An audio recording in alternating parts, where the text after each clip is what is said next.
Why choose a Sleep Number smart bed? Can I make my site softer? Can I make my site firmer? Can we sleep cooler? Sleep Number does that. Cools up to 8 times faster and lets you choose your ideal comfort on either side. Your Sleep Number setting. Get early access to Sleep Number's biggest sale of the year. 25% off the i8 bed, our most popular. Plus free home delivery. Limited time. All Sleep Number smart beds offer temperature solutions for your best sleep. Check it out at a Sleep Number store or sleepnumber.com today. Now, The Hunt Palmer Show. Waiting to rise again. You're listening to The Hunt Palmer Show. Brought to you by Corks, Cajun fried fish and shrimp on 104.5 ESPN Baton Rouge. This is the moment you've all been waiting for. Locking down the middle of the day. Live from the Mercedes-Benz of Baton Rouge studio. This is Hunt Palmer.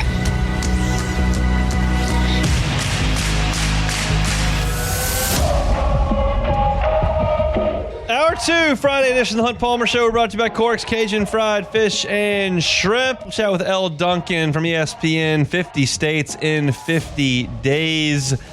That's what they're doing on Sports Center. They're in Louisiana today, and she is in New Orleans, so we'll chat with Elle coming up in 15 minutes. But I'm excited for this next conversation. Bringing Scott Rabalais of The Advocate. Saw earlier today in The Advocate, their all-quarter century team for LSU football from 2000 until today, an all 25-year team. Scott certainly a part of covering all those years and putting that list together. He joins us now on the Jim's Firearms Hotline. Scott, how are we doing?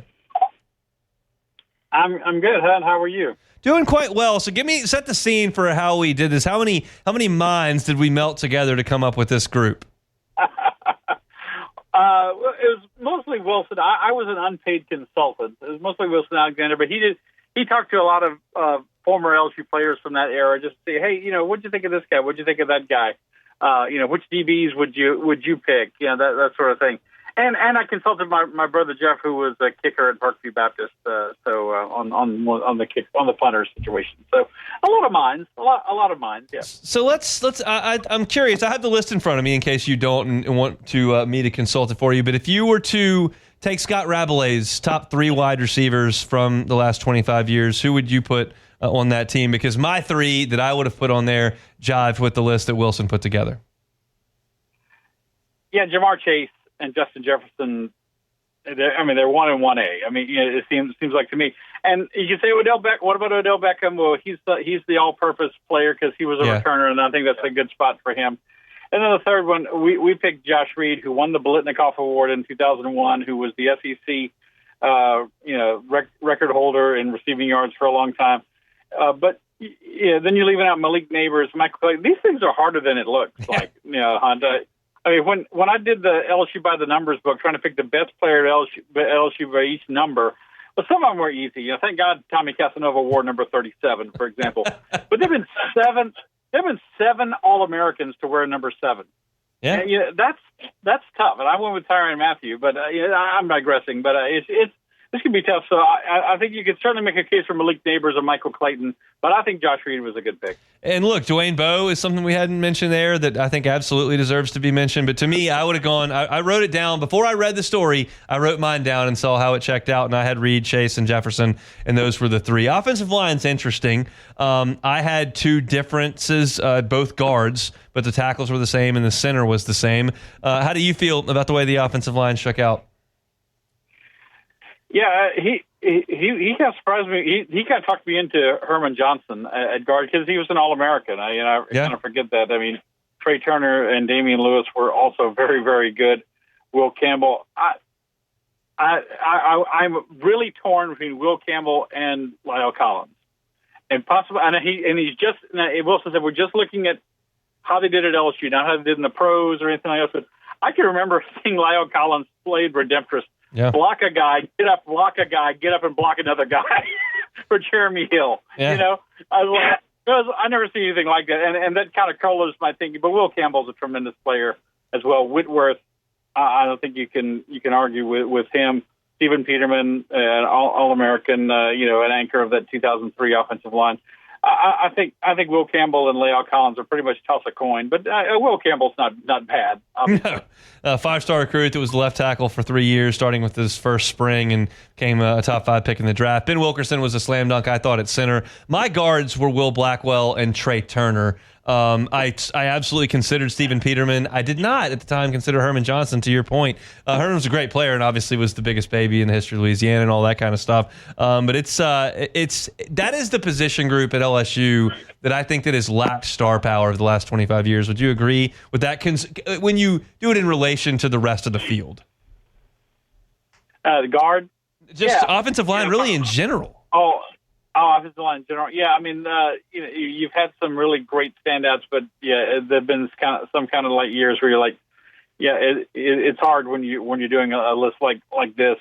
They're all kind of blend together. I mean, LSU's had a lot of very good to great offensive lines, but none that have been like, or rarely, I should say, that you go, man, super great. These guys were like, just the best ever. And it's easy to be overshadowed by the quarterbacks of late, the wide receivers, the defensive backs, that kind of thing, and the defensive linemen too. And Mason Taylor's an easy call there at tight end. I mean, there was a black hole there of tight ends. Richard Dixon had a phenomenal career. Obviously, Robert Royal was great. He played just late enough into 2000 where he could have qualified. But Mason Taylor was so good. Joe Burrow is going to be tough with Jaden Daniels coming right behind him. But running back you could probably go for days. Where would you land on running back? I thought Leonard Fournette was just when he was healthy. Obviously, last season he wasn't quite there, but got just shaking off guys and flat running over people and speed and size and everything. I thought he was tremendous in just playing Alabama killed his Heisman chances a couple of times. When running backs were still had a decent chance to win it. So. LSU is rich at running backs as well, of course. There are other players you could have considered. Clyde Edwards-Helaire, probably, he was a first-round draft pick, and such an integral part of that 2019 team. But I don't think you can not give it to. I think you cannot give it to Leonard Fournette. Yeah, I was there with you. So for me, I had 9 of the 11 exactly the same as the Advocate did. I just had the 2 guards were different. Now you go to the defensive side, and I think there's a little bit more of a hotly contested. Let's start on the line because I want to work way back to defensive back where you can do just about anything. On the defensive line, I don't think anyone could argue with Glenn Dorsey. He's the most decorated defender in the history of the school, and he was one of the tackles. Where would you go other than that on the defensive line if given your choice?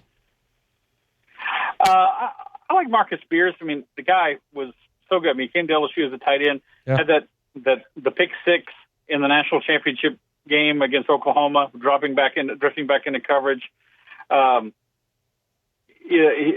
Wilson went with Kyle Williams, who's now, of course, the defensive line coach, and Tyson Jackson. You go with a lot of guys.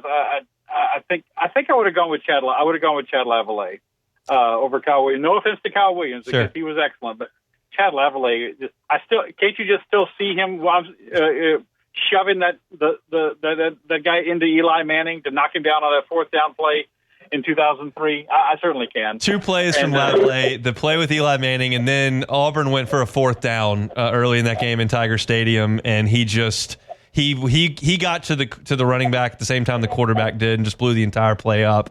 But I'm with you. I had Dorsey and Lavallee in the middle over Kyle Williams, who had a great career and was a big piece to a championship team. But I had Lavallee in there as well. And then Daniil Hunter would be a good choice at defensive end. Marquise Hill on the defensive line, I think, also deserves some consideration. But I can't argue with Tyson Jackson too much. There are a lot, like I said, there's a lot of guys to choose from there, more so than you have on the offensive line, really. Yeah, so the defensive line that the Advocate had was Spears, Dorsey, Kyle Williams, and Tyson Jackson. You could have put Kiki Mingo there. You could have put Sam Montgomery there as well. I put Arden Key, who didn't have as long a run, but that second year he was here and set the LSU sack record. And then he was out of shape his last year, and maybe that should disqualify you from some of those guys that had longer and better runs. Tyson Jackson was a top 5 pick in the draft, but I threw Arden Key in there probably based on 1 year, which was probably ambitious on my part. I could have seen Mingo or Montgomery in that spot as well, but not too crazy. Now we get to linebacker where there was only 2, and I actually had 3, which is the reason why we were a little bit off. But if you had to go with 2, who would you go with at linebacker? Oh, man, the 2 that he picked. I mean, Devin White won the Butkus Award and was just tremendous, and Brady James was also great. And part of that, Brady James, a big part of that renaissance with Trev Falk. And let's not forget Trev Falk either. because they were quite the dynamic duo on those early Nick Saban teams, but that SEC championship team in 2001. But yeah, we only picked 2 because most people play 5 defensive backs, and there've been so many great defensive backs. So I thought no, that was a fair way to go. But you could certainly pick 3. I mean, you could add a Kevin Minter. Yep, that's mine. You could add Whit Weeks. Potentially. Yeah, except he has a great season this year. He was second in the SEC in tackles last year, and he could be an All-American. But yeah, if you go with 2, I think it's hard not to say Devin White and Brady James. If you want to add a third, you said Kevin Minter. I did. That's a pretty good one. They the only 2 touchdowns they gave up at Florida, his junior year, was when he went out with cramps in that day game in Gainesville. Yeah, he was such a force inside. It was 150 degrees that day, and he was playing every snap, and they finally had to take him off the field. And then Florida just kept running the ball, and LSU couldn't stop Mike Gillislee that day. But yeah, and that makes a great point that I didn't even realize, and I don't know if I guess it was intentional. I probably would take a linebacker off the field and put as many of these LSU DBs on the field as I possibly could if given the choice. So I'm curious now. This is the most interesting position to talk about of them all is defensive back. The advocates list went with Tyrann Mathieu, Derek Stingley, Corey Webster, Patrick Peterson, and LaRon Landry. How do you feel about that group? Would you have added to it or done it a different way? Patrick Peterson for sure. I think he's the best pure cornerback I've ever seen at LSU. Tyrann Mathieu, the most disruptive. I've covered LSU since '92, and before that in college, the most disruptive defensive player I've ever seen at LSU. Played 2 years, yes, but God, what a force he was. And Corey Webster, I mean, it's hard not to go with Corey Webster. Though I would joke with Corey. He got burned on that last drive, that led to the Markham Street Miracle. He got burned, I think, on the first long pass on that drive. But that's going to happen. And then we really debated a lot of the other 2, Derek Stingley and LaRon Landry, is where we went with. Morris Claiborne got some consideration. Jamal Adams, Grant Delpit, Eric Reed as well. Eric Reed got that. I looked down to write down that Alabama had completed that long pass in 2011, and then I looked up and said, "Wait a minute, Eric Reed intercepted that ball. He took the ball away from that guy at the goal line. That was amazing." And so you can make an argument for. We picked 5. You can make an argument for 9 or 10 guys. A legitimate argument, and I'd say, well, I can't. And say I can't fault you there. So these are the 5 we went with. I might have gone with. I might have gone with Jamal Adams or Grant Delpit, who wasn't as great his last year as he was the year before, but still was an excellent player. But you can make an argument for we have also considered 5 other guys, including Craig Stelz too, and he was an All-American as well. It's just, I mean, it's crazy to me that LSU has had so much talent to where you can absolutely legitimately make the case that Morris Claiborne and Jamal Adams are not on this list. And you can make that case. To me, Morris Claiborne was such an amazing cover corner, better than Tyrann as a cover corner, and I think better than Corey Webster to me as a cover corner in college. And but I can see, like, Corey Webster was a dude on that 03 team that was maybe the best defense in school history. And yeah, I mean, Tyrann, you can't leave off the list because of how many other things that he did. But to me, the one switch I would have made, to me, Jamal Adams is the best safety I've seen at LSU, including Landry and Delpit. They went with Landry, who I get. He led the 03 team as a freshman in tackles. But Adams, I just thought was so awesome. And I probably would have gone with him. But that's I guess, the point of the discussion. At DB, you could go for 15 minutes and never get a consensus. Yeah, it's very hard to have a consensus there. It's DBU for a reason, man. I mean, people say, "Oh, no, not really," but no, they've put out the goods. They really have. I like to ask this question to folks that are in your position because I just didn't really live through the Curly years. I did, but I was 6. So it's just hard for me to. I missed the baseball run, most of it. I was there I saw the Warren Morris deal, and I followed the 2000 team very closely. But I can't tell you anything about 91 or 93 and most of 96. So it's a double-edged sword. There, like I didn't see the awful football, but I missed a lot of the great baseball as well. But could you have imagined in 96, 95 that we would have a discussion like this? We're talking, well, he was on that national championship team, and he was on that national championship team, and how many great legendary players LSU's had over the last 25 years, knowing what you knew in the 90s? No, the first year I covered LSU was '92. They went 2-9 under Holman. It's try to be as brief about this as I can. They were so bad, and you're like, can they ever even get to can they ever do what Tennessee did back in the '90s? And when LSU ran out there to play Oklahoma in the 2004 Sugar Bowl for the national title. And I'd covered other national championship games in New Orleans, with other teams, Florida State, Miami, Alabama. I was like, LSU is going to play for the national. I couldn't believe it because as low as the program had sunk.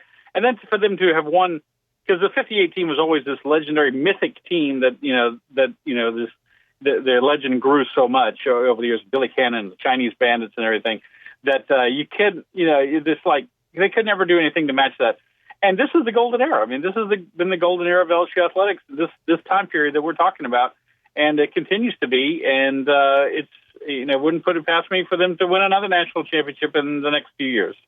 Let's hope they do it this year. That'd be fun. So we'll go kick it off in 3 weeks. Scott will be there, and you can catch him weekly on Sports Today. Good enough to give us some time here on this Friday. Have a great weekend, Scott. We appreciate it. My pleasure. That was fun. Thank you. He is Scott Rabalais with The Advocate. If you want to check out the all quarter century team, you can do that over at theadvocate.com. Again, my disagreements, I had Will Blackwell and Trey Turner at guard. Stephen Peterman and Herman Johnson were the picks from Wilson and The Advocate. I would have had Arden Key and Chad Lavallee as opposed to Child Williams and Tyson Jackson. And the Arden Key pick is a tough one because that's surprising to me. Well, he was good as a freshman.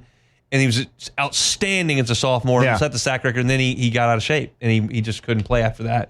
But when his best, they couldn't block him. You had to change the way you played offense for that 1 year when Ogeron was his D-line coach. I mean, he was unbelievable, and that's probably too short a star for me to really give that much credence to. Yeah, a little bit of a similar arc to like what Mason Smith kind of did, where he came in and was just unbelievable, and everybody thought this guy is going to be the next great at LSU, and just injuries and all that stuff happened. So, but to me, and the one that I'll stand firm on, to me, Jamal Adams is the best safety I've seen.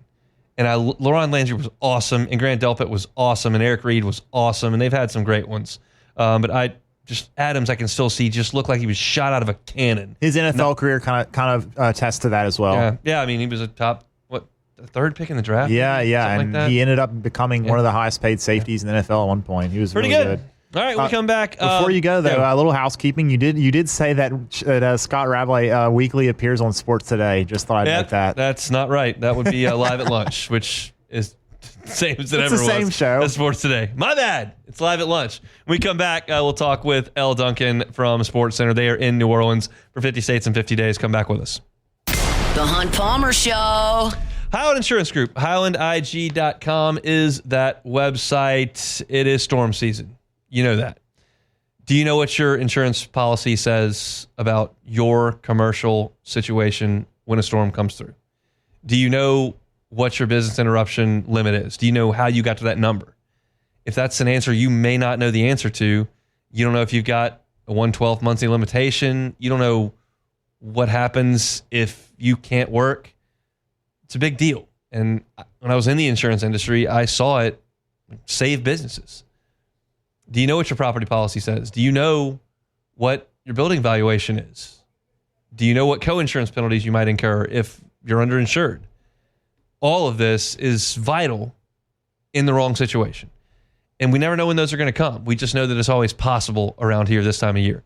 So call the Highland Insurance Group. Check them out online at highlandig.com. Call Jonathan Carver and say, hey, I'm a little nervous about what my property insurance may say. I know I got the cheapest one, but I'm not sure what it may say. Business can't afford to pay premiums and then not be covered when that storm goes through. That's what the Highland Insurance Group does. They make sure that your coverage is properly written. So go to highlandig.com, fill out that form to contact them. They'll give you a call and make sure that they audit your policy for free and that you're taken care of. It's the Highland Insurance Group. You can find them online at highlandig.com. You're listening to The Hunt Palmer Show, brought to you by Corks, Cajun Fried Fish and Shrimp.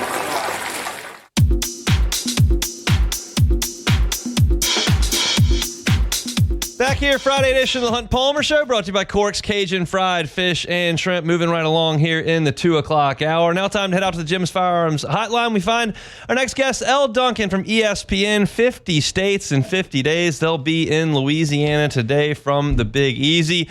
Elle, thanks for a little bit of time here on this Friday. How are you? I'm doing great, Hunt. I'm sitting here at the Columns Hotel/restaurant, and, well, if I didn't have to go on air in a few hours, I would be having a Sazerac. But I love New Orleans, so it's great. I've had many a cocktail at the Columns in my day right there on St. Charles. I saw you a peek at your prep for Sports Center New Orleans. You had the playlist going, a lot of juvenile rocking. It sounds like you're right at home in New Orleans is what it sounds like. Yeah, so, I'm originally from Atlanta, so I have spent a ton of time in New Orleans for major events, for not so major events. I absolutely love this city. I feel like this is maybe one of the only cities in the whole country where if someone blindfolded you and just dropped you in the middle of it and didn't tell you where you were, you'd be able to identify it right away. It's just got its own swag and culture and smell and vibe, and I just absolutely love it here. So obviously when people think New Orleans, you think Bourbon Street, you think Mardi Gras, you think New Orleans Saints if we're talking sports, but y'all generally with this 50 States in 50 Days deal have kind of found something around the corner. Tell us kind of what your plans are while you're here in New Orleans. Yeah, so we're actually here for the Xfinity U.S. Olympics Gymnastics National Championships, which we're super excited about, because you're right. I mean, typically when we're here for football, right? I was just here for the Super Bowl, and before that I was here for the National Championship. But this is going to be a super cool event that's happening at the Smoothie King Center, and we're actually joined on our broadcast by Kaya Johnson, who was a gymnast at LSU, helped them win the national championship just last year, and this is a really cool opportunity, as she even explains it, for some of the younger U.S. gymnasts that are not Simone Biles or Jordan Childs to come and sort of show their chops. We had the Olympics just a year ago, but these gymnasts are already back on the mat trying to sort of prove their salt and their worth in hopes to make the 2028 Olympic team. So this is like really their first big major competition, which will sort of put them on the path to joining the official Olympic team. And I can't wait. I did a little beam demo. I didn't fall and bust my face, so that was great, and it's going to be a good show. I'm shocked in my time down here in South Louisiana, which has been 18 years, but I've lived in Louisiana my whole life. Football's always been king around here. LSU baseball is a massive brand. Certainly Kim Mulkey and women's basketball have been huge. But what gymnastics has become down here from an LSU perspective is unbelievable to me. Jay Clark, who's a Georgia Bulldog, who's the coach here, has won a national championship. And he and Dee Dee Brew have built this massive following. They pack the PMAC constantly in the spring. So I would imagine a pretty good environment down there for gymnastics. It's kind of become a hotbed over the last decade, I would think. It really has, and I think you're right. The LSU brand is that of, excellence, right? Like really with any sport, baseball, football, all those things. But, just even with talking with Kai about it, she's like, not only are we elite gymnasts, we have the full breadth of the school behind us. And also, it's just the perfect time because women's sports are over-indexing right now, in particular gymnastics. I mean, gymnastics was always sort of an every 4-year thing, right? It was an Olympic thing, and it's a huge Olympic sport. But then when it came to sort of the college level, it wasn't quite where we're seeing it right now, which is just, massive ratings, tons of attention, particularly for LSU. Livy Dunn had a little something to do with that. But I think, we're just sort of seeing the growth of women's sports in general and LSU really peaking at exactly the right time. It is really cool to see. I'm from the South too, right? So to see a town that's known for their football, that's known for their baseball, really embrace women's gymnastics has been awesome. Elle Duncan's our guest. She's with ESPN, 50 States in 50 Days. They're in New Orleans for their Louisiana stop today. I'm curious, when you come down to New Orleans, is there a dish you're looking for? Is there a restaurant you'd love to hit? What's your kind of spot or your favorite thing to get while you're in New Orleans? Well, I mean, clearly gumbo. And in fact, I just had that at the Columns. It was fantastic.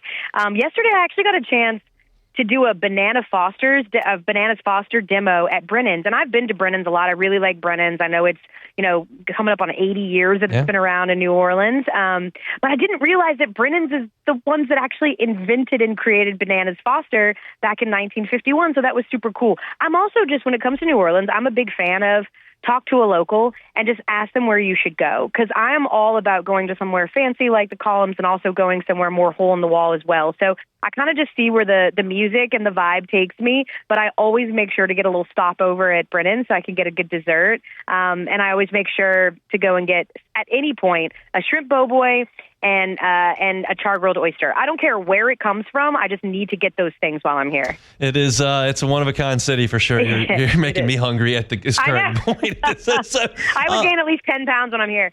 Look, this 50 states in 50 days thing is so cool. I've been watching kind of from afar. I know that this is something that is planned out months in advance, and y'all do a lot of work on making this happen. But what has that experience been like for you to kind of tour the country? And is there a spot or two that surprised you? Well, I think it's been amazing. I got to go home to Atlanta for MLB All-Star. Went out to LA for the ESPYs, and then Indianapolis for WNBA All-Star. I would say the surprising place for me has been Minneapolis. I've been to Minneapolis before, but always in the winter. And while they do a great job of protecting you from the elements in the winter, I've never been when it's nice out. I had such an amazing time in Minneapolis, going out to Vikings training camp, walking around the city, walking around the lakes. It's a wonderful place. But I think that you absolutely hit it, Hunt. Like, I have to give the most credit to our production crew, because it is no easy feat to plan 50 states in 50 days. Not only are they trying to figure out sports scheduling, because there has to be a sports angle to it all, right? Like, we're not just going and having Bananas Foster and that's it. Like, there's got to be a sports angle. So they're finding 50 different sports angles that align. They're making this massive effort to hire crew that's local, to bring in talent. They have done it so seamlessly. I have been to 6 of these now, and it is done in such a seamless way. We love GMA. Obviously, GMA is part of our family. They're doing 50 states in 50 weeks.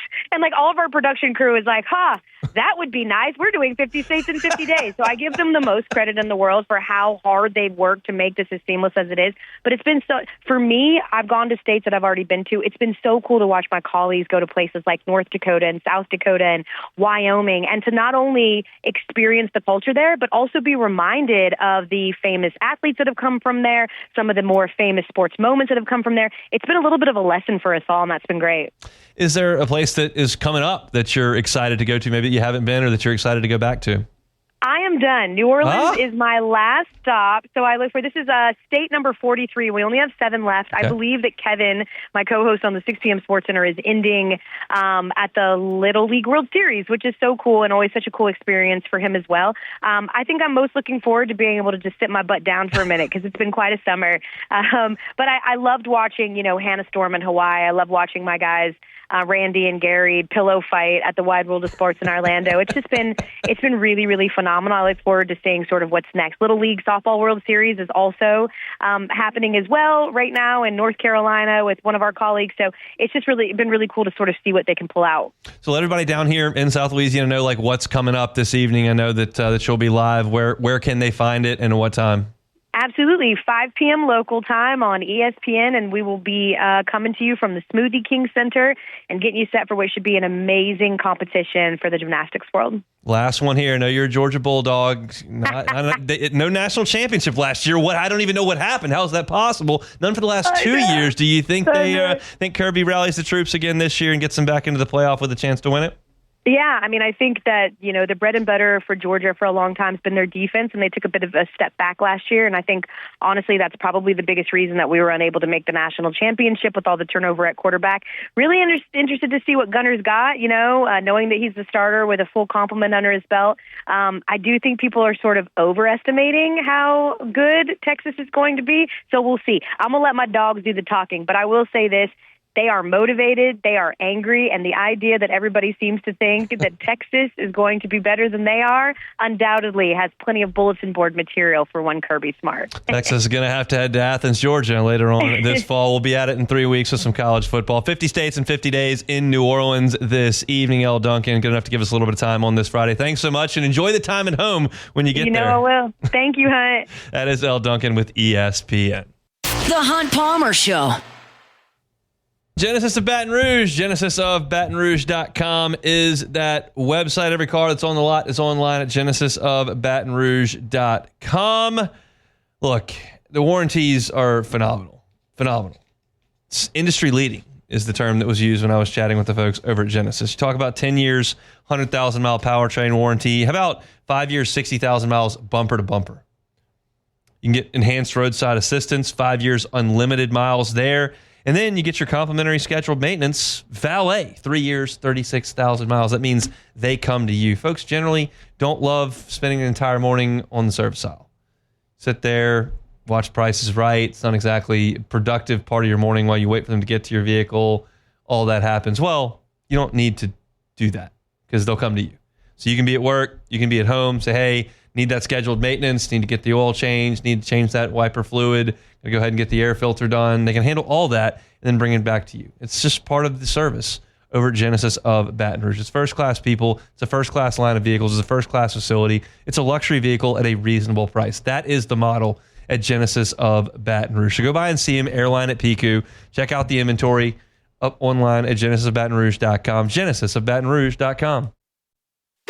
You're listening to The Hunt Palmer Show, brought to you by Corks, Cajun Fried Fish and Shrimp.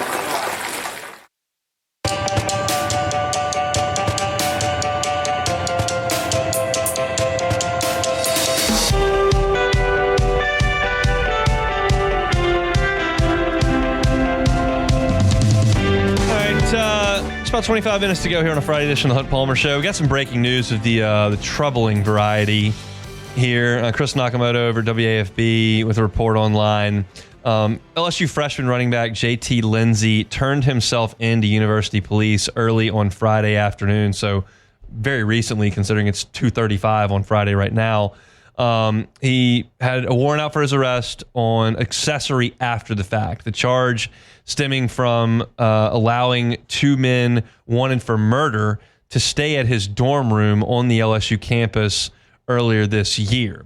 Chris Perrette is his defense attorney, is quoted in this, well, not quoted, but it is says that Lindsey was unaware the individuals were wanted for murder and was at football camp as this all played out. I know, and that's the report. That's all I know at this point. That JT Lindsey had a warrant out for his arrest for accessory after the fact. The charges say that he allowed two men charged for murder to stay at his dorm, and that his attorney says that he was unaware they were wanted for murder and wasn't there. I also can tell you that we were talking to Bo Bordelon on Saturday, and Bo Bordelon said that they are busing to and from camp from the hotel, and there's not really else to do. So my understanding is that they are staying together off-site during camp. I don't know where Lindsey's staying. I don't know if he's staying in his dorm room or not. I'm just putting two and two together based on the conversation we had with one of the veteran players. Now, West Weeks also told us that Witt was staying in the dorm with the freshmen. So I don't know if that means that's what he's doing this coming semester and the team is at a hotel. I'm not 100% sure about that. Obviously, this is a troubling situation, and we'll see how things play out legally, and I'll kind of leave the legalese there. I will tell you that my concern a week ago, prior to any of this breaking, was that LSU at the running back spot is thin. You've obviously got Caden Durham. You've obviously got Caleb Jackson. You've got Harlan Berry. But Trey Holly is enrolled at Southern, and now JT Lindsey has turned himself into campus police. So who knows how that plays out, what that means for him, how quickly things move along, whether or not there will be a suspension, whether or not he can play. I'm not sure. But now Juwan Johnson's development and continued participation at running back is vital to what LSU's doing. Because you cannot enter a season with Caden Durham, Caleb Jackson, Harlan Berry. That's it. That's not nearly enough. Because you don't play a season where a running back doesn't get banged up and have to come off the field and may have to miss a quarter or a half or a week or a month. Running backs get banged up. It happens. And so to go into a situation where you've only got 3 scholarship guys at tailback, that doesn't work. So Juwan Johnson, for my money right now, is a running back. He doesn't need to spend any time with the quarterbacks. He needs to spend all his time learning how to pass protect, learning the routes out of the backfield, learning what holes he needs to hit on what runs. He is a running back to me right now based on what I know. And my feeling right now is that JD Lindsey's probably not going to be at practice tomorrow. That's a complete guess on my part. But that's my sense of how this generally goes. I have no idea whether or not JT Lindsey knew these guys were accused of murder, knew when and when they were staying there. I don't know any of that.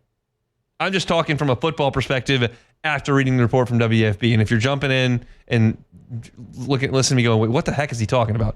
JT Lindsey turned himself in to campus police Friday afternoon. An arrest warrant was issued on a charge of accessory after the fact. 2 men, one for murder, stayed at his dorm, and that's why he was arrested. So this is something absolutely to monitor for LSU, because I still, as I look at the running back situation right now, I feel like LSU has enough talent. Caden Durham, Caleb Jackson, and Harlan Berry, and Juwan Johnson even, that's enough talent. It's light on depth. And so that's something that Frank Wilson's going to have to take into account, and you just have to hope sincerely that you stay healthy, relatively speaking, at that spot. It's troubling for a number of reasons. And like on this show, I generally try to stay between the white lines. And when something happens well outside of the white lines, my general process is, okay, report what folks are saying, and then let the court handle its business. We're not going to comment on things we don't know about, and we're not going to comment on things that are speculative. I know what has happened. He turned himself in. I know why he was arrested. And beyond that, I don't know what happens moving forward. But LSU at running back now really thin at that spot, as JT Lindsey will have to deal now with a criminal trial there here in Baton Rouge. All right, quick segment there. Went a little bit long with Scott, and then we had a great conversation there with Elle about 50 states and 50 days. We still got 15 minutes to go here, and I want to talk about an announcement that's coming tonight from a recruiting perspective. I didn't want to transition out of legal talk to do recruiting, so we'll take a time out. We'll come back. We'll talk a little recruiting. We'll play some Take It or Leave It. We will get on down the road here on this Friday. We're brought to you by Corks, Cajun Fried Fish and Shrimp. The Hunt Palmer Show. One Bath and Closets. OneBathAndClosets.com is the website. David Duvall and his team, 30 years redesigning and remodeling bathrooms and closets. Look, closet space is a big deal to a lot of folks. And if you have a situation that's just untenable from a closet spot, you just don't have enough room. You've got stuff in different rooms. You got suitcases that don't fit. You're throwing stuff in the attic. You don't have room for all your shoes. You're moving in and you don't have room with the person you're moving in with. Customize your closet. David Duvall is happy to do it. Sometimes it's easy as you've got the space. We got to better use your space. They'll go in and put some accessories together, better organize things, and get you on your way. Sometimes they got to put a new closet in, and they can do that as well. If you want that done, don't go with the handyman down the street who's got a big hammer. Go with the company that's doing this for 3 decades, that's licensed, bonded, and insured, and let David and his team help you. Go to the website, onebathandclosets.com, and look at the great pictures. Custom work, functional work, gorgeous work right there in your home. Think of the difference it could make if you had a brand new closet. David Duvall is happy to do it for you. Get that free consultation today at onebathandclosets.com. He'll do it right the first time and leave the competition behind. It's One Bath and Closets, onebathandclosets.com. This is the Hunt Palmer Show, brought to you by Corks, Cajun Fried Fish and Shrimp.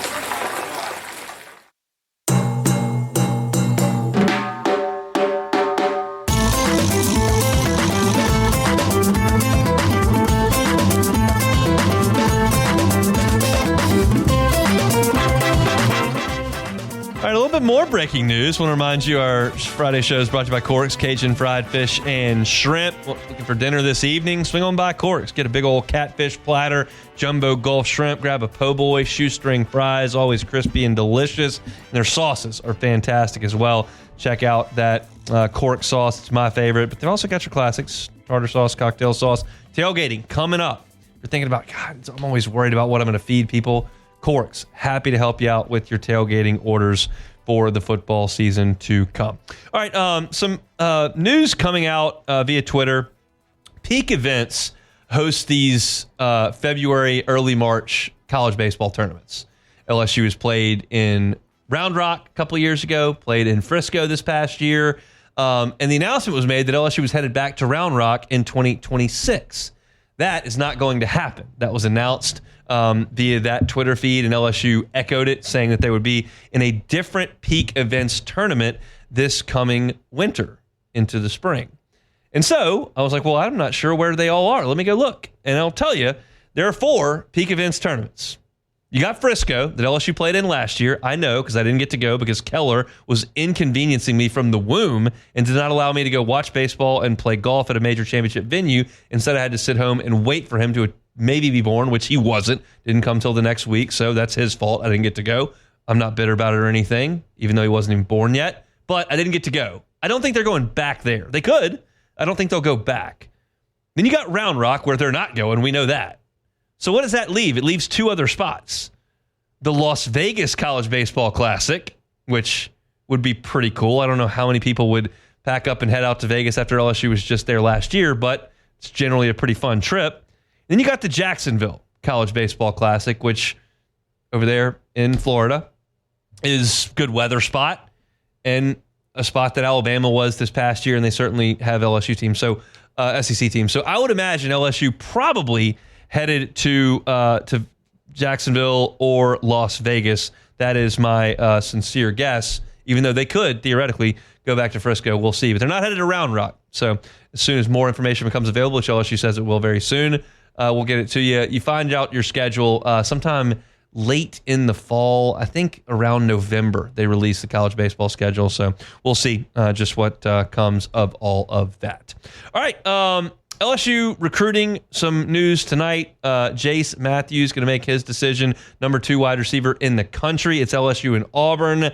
Seems like Auburn's been the leader. If LSU can pull this off, you get 2 of the top wide receivers in the country, Tristan Key and Jace Matthews. So we'll see what comes of that. 6 o'clock is the scheduled announcement time. So we'll have you updated on LouisianaSports.net, and I'm sure Matt will have some information over that over the next 3 hours or so. My pick, I think he probably stays at Auburn. We asked Preston Guy that as well. LSU's got a proximity edge and, quite frankly, a position lineage edge at the spot, but we'll see what he decides to do. So that's the announcement for tonight. We'll react to it on Monday's show. Beck, take it or leave it. Take it or leave it. Take it or leave it. Take it or leave it. Presented to you by Flight by Yingling, the next generation of light beer, crafted by America's oldest brewery. Today's hottest stories in sports, news, and sometimes even Hunt's life. The question is, will he take them or leave them? Just take it or leave it. Flight by Yingling, next generation of light beer. It's the weekend. You're knocking off of work, heading by wherever it is that you pick up your cold beers.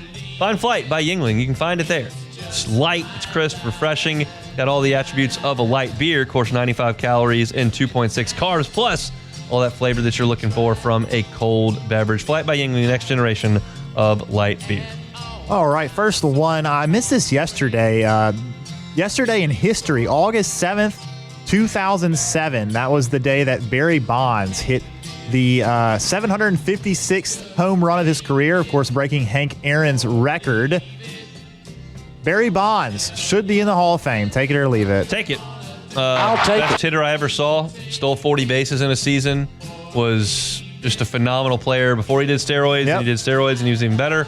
I'm desensitized to the entire era. My hero growing up was Sammy Sosa. He cheated multiple ways. I don't care.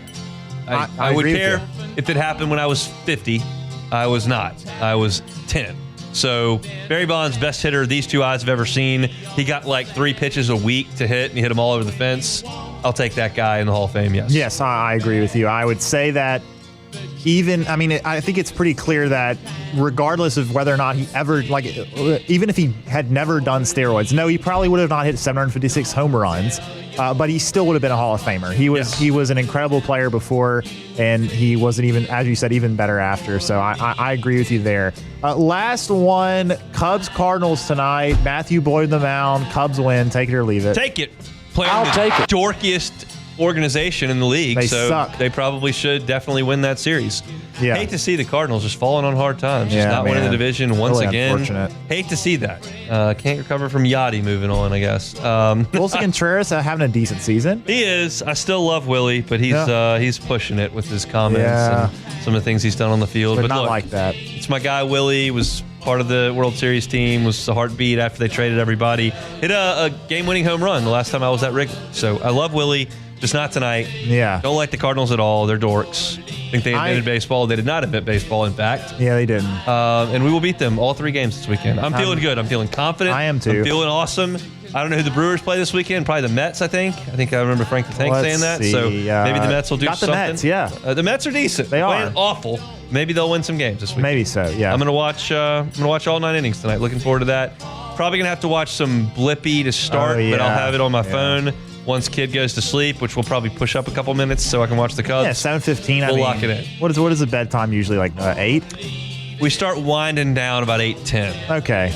You can knock it off a little bit earlier. He's been wanting to play football in the living room, and that means he's not watching TV, so I can play football with the game on, which is what we're looking for. Well, yeah, and then it also wears him out a little bit, probably. It does. But we're trying to wind down. We don't want to get too hyper. That's true. So we'll see. You'll learn. Yeah, I will. You'll learn. It's crazy to think about the fact that the Cubs it's almost been 10 years since they won. That makes me feel pretty old. Nobody's left. No. That's it.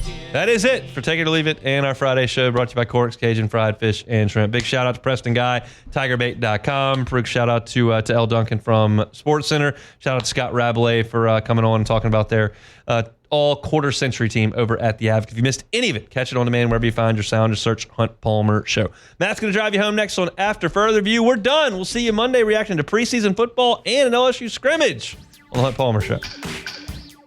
The Hunt Palmer Show.